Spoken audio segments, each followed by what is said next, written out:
question was, how many kids do you have to have that happen? Here's the deal. This used to be considered an issue for older women, prolapse. I see 30-year-olds all the time with prolapse, and mainly because of poor fitness strategies. Most of them are runners. Yes? Wait, so when it falls out, it can happen at any time or just during delivery? Oh no, I'm talking about after delivery. It's not uncommon to feel pressure from the organs being like after the contractions and the pushing and all that kind of stuff. That after the first 6 to 8 weeks though, you should start feeling a lot better with that, but it can happen at any time. You should have some signals that it's happening though. Can't retain a tampon, okay, when your period comes back. You have low back aching, you feel fullness in your vagina, okay? There's some signals that it might be happening, okay? Leaking isn't always a signal, but sometimes that comes along with it, okay? Here's the deal too, guys. If you tell me you have hip pain, I consider that a pelvic floor problem. If you tell me you have incontinence, I consider that a pelvic floor problem. They're just a signal that something's wrong with this system. Does that make sense? If you understand it as a system, we can't treat incontinence as only a pelvic floor problem either. It's part of that whole system. We have to rebalance that whole system to get rid of incontinence and prevent prolapse. Okay. So if your organs fall out of your body, and you get Time them out. back in, Can you get them back in? it just be fixed to make Yeah. Okay, here's the deal. It should freak you out, okay? And it really should. And it should move you to action, okay? It should totally move you to action. Here's the deal. Hopefully you'll understand that it's starting to happen. You'll be getting regular exams. You'll know your body. You'll know something's not right, okay? And then we have lots of strategies as rehabilitation people to help you get that thing moved back into the right position. And I'm going to talk to you about some strategies about that, okay? And the strategy is we have to reconnect with the system that I just described, okay? And if we've got that working, we can hopefully prevent it from making its way all the way out. Conventional wisdom is once it's all the way out, that you likely will need surgery, okay? But so the goal is to educate, like, what if you were 20 years from now, all of a sudden you felt fullness in your vagina? You'd be like, man, I'm so glad I went to that crazy thing at Mothers and Others, and now I know what this is, right? But here's the deal. Now you know it doesn't have to be like that, okay? If all of us in this room pick it back up and get that strategy working in our bodies again, hopefully we will never, ever meet the hands of a surgeon in our nethers, okay? Yes? Why would runners, because I started running, be more likely? Is it the posture as you run? Is that aggravated? Or the question is, why runners? And there's a couple reasons. One is, for most women, if you have this kind of instability, okay, which, here's the deal, guys. Hate to break it to you, but likely all of you have an unstable pelvis in this room, okay? It's rare that I meet a woman that has recovered from pregnancy completely without the additional help, okay? And so if you are unstable on 2 feet, when you are running, you are impact loading one leg to support the pelvis, and your pelvic floor can't keep up with that kind of impact, okay? Unless it's been trained to do that. And so over time, you are just banging, okay? And if you are in the wrong posture when you're running, which most women are, then you're adding to the problem. Yeah, so it's impact loading. And I'm not totally anti-running. And here's the deal. I have a lot of runners that, that the conventional wisdom is you never get to run again. If you have prolapse, you never should run.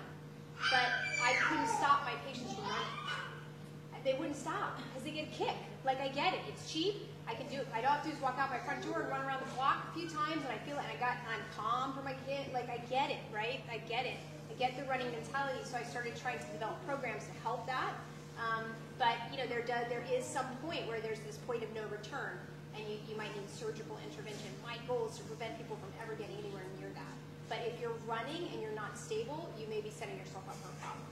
Okay. Yes. And then I'm going to move on. Pardon? If you were a runner and you are kind of normal, but then you start working on your core again, can you run again later? Yes. As long as your symptoms stay managed. But yeah, the goal here is not to prevent you from doing any kind of exercise. It's to set up the exercise so it works and it doesn't hurt you. So, and people often will ask me when I talk, would you like Pilates or yoga or, what about Tai Bo or whatever? I don't care. I care. There's some that I prefer. But if you're going to be compliant, that's the exercise program I want to get you back to. And if it's running, my job is to try to get you running again. But if you can't keep that prolapse where it's supposed to be, then, because there's a lot of other tissues in here besides muscle. There's a lot of fascia inside the pelvic floor. Fascia is that stuff that when you pull apart a chicken, it's all that spider webby stuff. Well, that stuff can get damaged during delivery, and that stuff doesn't get healed back up quite the same way muscle can.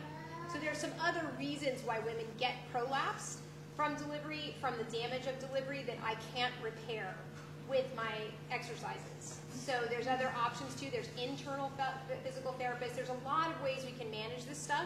But just if you walk away today and probably all of you are like all I heard was prolapse. But understand that there's practitioners to help, okay? Like there's a lot of stuff we can do, but we have to manage, get this system back online so we can do whatever kind of exercise you guys like to be a part of, okay? Sorry, just real quick.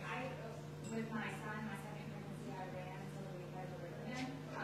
Good I for want to you. have another baby later on. Bad idea To run? I mean, I was jogging by the end, but Yeah, no, I get that. Yeah, you know what, here's what I would say. That's not my favorite, to be honest. I don't really like women running throughout their pregnancies. I know a lot of doctors say it's fine as long as you're doing it beforehand.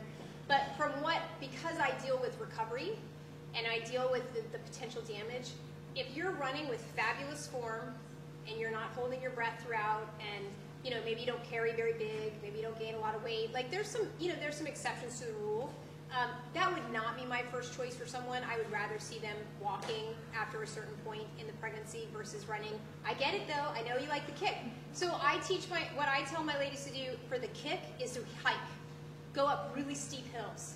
Like force yourself to sweat hard but without the impact. Like, that's what it is. The impact loading is very difficult. And does it get harder, like with say a third pregnancy? Is it going to be even worse on me?